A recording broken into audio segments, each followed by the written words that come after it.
Listen, I have a lot of confidence in the systems in Singapore, and the fact that we haven't gone straight to a lockdown like a lot of other countries might have, I think is testimony to that. It's still about living with the virus. It's still about managing clusters. We have 9 active clusters in Singapore at the moment. Um, uh, as far as we can tell, completely unrelated. They're actually different strains. Um, so we believe that we can uh, break the transmission chains, tighten the social restrictions as well, but with pretty sophisticated and thorough contact tracing, together with the quarantine of the contacts and the isolation of the cases. I would have confidence that we'd start to see things improving over the next couple of weeks. Right, and this is not about Singapore, this is about the world in general and the pandemic that we are dealing with. Do you think that it will be pretty much a way of life to, contain these flare-ups as and when they happen? Because it almost seems like a vicious circle where for as long as the virus is out there, it would have the ability to mutate. And so, you'll have to constantly do a lot of back and forth in checking it.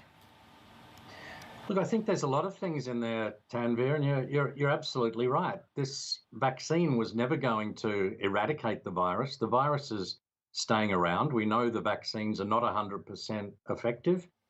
We know that the vaccines are less effective against some strains. We know that reinfections are occurring, particularly with some strains sort of not respecting the body's level of immunity from a past infection, and we know variants are continuing to emerge. So there's a lot of reasons why I believe Singapore is doing this the right way. It's about shutting down clusters, stopping transmission chains, and living with it rather than sort of having a sort of a blunt shutdown and we're aware of the social and economic consequences of that.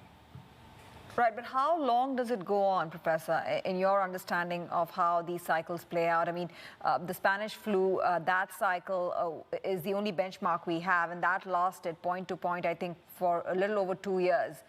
What about this one? How long does this one last?